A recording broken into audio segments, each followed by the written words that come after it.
اس پہ sense prevail کرنا چاہیے. حکومت کی جانب سے جو انکوائری کمیٹی تشکیل دی گئی ہے اور جس کی سربراہی کمشنر کراچی کے پاس ہے, کمشنر کراچی کو تو خود انویسٹیگیٹ کرنے کی ضرورت ہے, کیونکہ جو ذمہ داریاں صاحب, لیکن جب آپ نے گل پلازا کا چھیڑ ہی دیا ہے تو ویسے بتائیے گا کیا ایم کیو ایم سانحہ گل پلازا پر جو وفاق کی طرف سے رسپانس آیا اس سے مطمئن ہے؟ خالد مقبول صدیقی صاحب نے سانحے کی اعلیٰ سطح پر تحقیقات کے لیے وزیر اعظم کو ہنگامی خط بھیجا تھا, وہ اس خط کا کوئی جواب آیا؟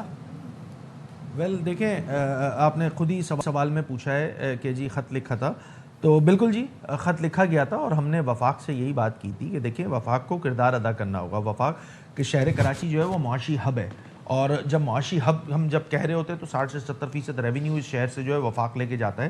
میں نے تو کل اپنی پریس کانفرنس میں یہ بات کہی ہے کہ خدا را ذمہ داری کا مظاہرہ کرے وفاقی حکومت بھی. وفاقی حکومت نے جو چپ سادھ لیے اور ایک روایتی بیان بازی وزراء کی میرے نظر میں آئی ہے, یہ کوئی سیٹسفائنگ اسٹیٹمنٹس نہیں آ رہے ہیں وفاقی حکومت کی جانب سے بھی.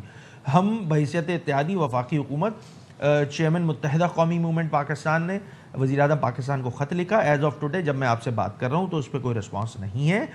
سب کٹہرے میں آئیں گے, سب آنسریبل ہوں گے, اس چیز کو سمجھنے کی ضرورت ہے. اچھا, میں استعفے والا سوال پوچھنا چاہ رہی ہوں کہ انہوں نے 2 ٹوک اعلان کیا ہے کہ مصطفیٰ کمال نے کہ نئی آئینی ترمیم میں بلدیاتی اختیارات کی شق شامل نہ کی گئی تو ایم کیو ایم تمام اراکین سمیت استعفیٰ دے دیں گی. بات نوبت یہاں تک آ گئی ہے, کیا دے دیں گے آپ لوگ استعفیٰ؟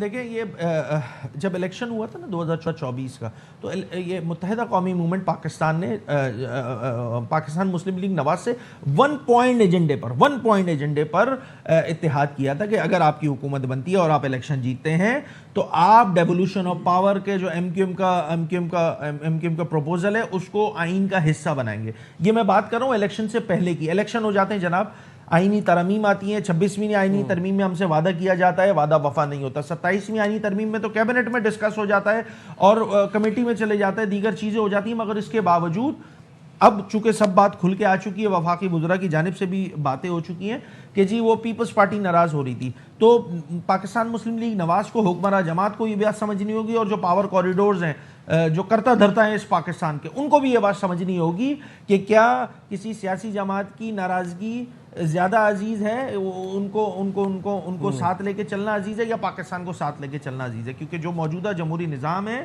اس نظام کے اثرات اور ثمرات ایک عام آدمی تک پہنچنے کا واحد ٹول جو ہے وہ financially empowered local government system ہے.